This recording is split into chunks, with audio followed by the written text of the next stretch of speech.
Luke lived in a small village at the foot of the hills, where the houses had the color of earth, and time seemed to move more slowly. Every morning he opened the window and looked at the sky, but inside he felt only emptiness. He had lost his wife in an accident, and his son, now grown, had moved to the city and never looked back. He didn't write, he didn't call. Between them there was only silence. Luke's house was full of memories. On the table near his bed, he kept a small sack made of rough cloth. Inside were stones. On each stone he had carved a word, a date, a memory that had marked his life. The day of our wedding, the birth of my son, her last smile. Every night Luke took those stones one by one and stared at them for a long time, as if he could relive what he had lost. But instead of comfort, he felt only pain. Each stone seemed to grow heavier on his heart. As the months passed, his face grew tired. He walked through the village streets with his head down, without a destination, like a man who had lost his way. Time did not heal him.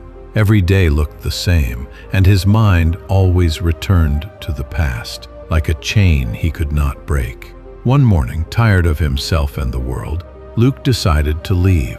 He walked toward the hills where the wind blew freely and the noise of life faded away. He walked for hours until he found a small monastery hidden in silence, its wooden roof touched by light, the scent of incense floating through the air. In front of the gate stood a dry tree. Luke sat beneath its bare branches and closed his eyes. Tears rolled down his cheeks without him noticing. "Why must everything I love go away?" he whispered. A calm voice answered behind him. "Because nothing is made to stay, brother." Luke turned around. Behind him stood a monk with a peaceful face and deep eyes. He wore an ochre robe and held a wooden bowl in his hands. "You look troubled," said the monk. "What weighs on you so much?" "The past," Luke said. "I lost my wife. My son no longer speaks to me, and I can't stop thinking about what will never return. Every day I look at the stones in my sack and carry all my sorrow with them." The monk sat down beside him. For a moment they listened to the sound of the wind moving through the grass. Then the monk spoke. "In this world, nothing stands still. Even when you think you are not moving, life moves you. Every breath you take is different from the one before. Every day the cells in your body die and are born again. Even your body, the one you hold on to so tightly, one day you will have to let it go. Yet you keep clinging to the past, as if you could stop a river with your hands." Luke said nothing. He felt those words touch something deep within him. The wind whispered through the dry branches, carrying a truth older than both of them. The monk stood up and invited him inside. They crossed a small garden filled with flowers and herbs of every kind. At its center stood another bare tree. "This tree looks dead, doesn't it?" asked the monk.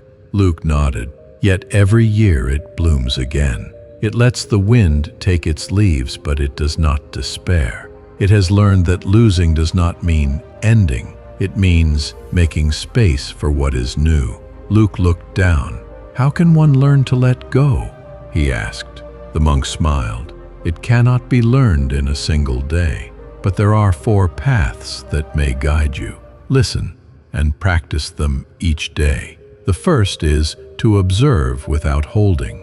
Every thought, emotion, and memory passes like a cloud across the sky. You are the sky, not the cloud. Do not cling to what changes." The second is to accept impermanence. Nothing is stable. Everything is born, grows, and fades. Whoever accepts this truth no longer suffers for what is lost. The third path is to cultivate compassion. When the heart understands that every being suffers, anger dissolves, and only tenderness remains. Compassion frees us from judgment and regret. And the fourth path is the breath. Stay in the present, here and now. Your breath is the bridge between your mind and life. Whenever the past pulls you back, return to your breath. That is where peace lives. Luke closed his eyes. He inhaled slowly, then exhaled. For the first time in years, he did not try to erase anything. He simply let it flow. The memories, the pain, the longing, everything passed like wind across his face. The monk placed a hand on his shoulder. Do not try to be happy. Try to be free. When you stop holding on to what cannot stay, you will see that nothing truly leaves you. Luke stayed there until sunset. When the sun sank behind the hills, the sky turned gold. He looked up and saw a small green bud on the bare tree. He smiled. Maybe something inside him was beginning to bloom again. When he returned to the village, he took his sack of stones and carried it to the river. One by one, he threw them into the water. He watched them sink and disappear beneath the surface. Each stone made him lighter, and within him, at last, there was silence. A kind silence full of peace. That day, Luke understood that the art of letting go is not about forgetting. It is about accepting that everything changes, even us. It is about living with the awareness